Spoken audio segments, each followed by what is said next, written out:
चलो फटाफट से स्पोर्ट्स तक को सब्सक्राइब करो और हाँ जो घंटी नजर आ रही है बिना देरी किए इस पर क्लिक करो।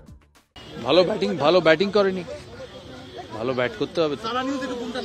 টেস্ট ক্রিকেটে ভালো ব্যাট করতে হবে, ভালো ব্যাট না করলে তো টেস্ট ম্যাচ জিতবে না। 170 180 করলে টেস্ট ম্যাচ জিতবে না, 350 400 করতে হবে। বিরাট বারবার অর্ডারে কোনো প্রবলেম হচ্ছে বারবার করে ঋষভ পান্থকে আরেকটু দায়িত্ব নিলে ভালো হয়।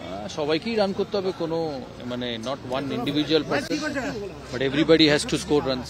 দাদা বিরাট বারবার একই ভুল করছে, কোনো সাজেশন দেবে কোথায় সমস্যা হচ্ছে বা কিছু? বুঝতে পারি না, এত বড় প্লেয়ার তো। I am sure he'll sort it out, I am sure he'll find a way to get out of it. Rohit নিয়ে একটা জল্পনা হচ্ছে, মানে রোহিত আবার নিজে ক্লিয়ার করে দিয়েছে যে আমি এখন অবসর নিচ্ছি না। হ্যাঁ, এটা ওর পার্সোনাল। বৃষ্টি না হলে 4-1 হওয়ার সম্ভাবনা ছিল। পারফর্ম করতে হবে, আর কি বলবো। All of them have to perform. তার মধ্যে না আমি এসব কিছু জানি না। स्पोर्ट्स की खबरें ढूंढ रहे हो तो इधर उधर क्या देख रहे हो, चलो फटाफट से स्पोर्ट्स तक को सब्सक्राइब करो और हाँ जो घंटी नजर आ रही है फटाफट से बिना देरी किए इस पर क्लिक करो।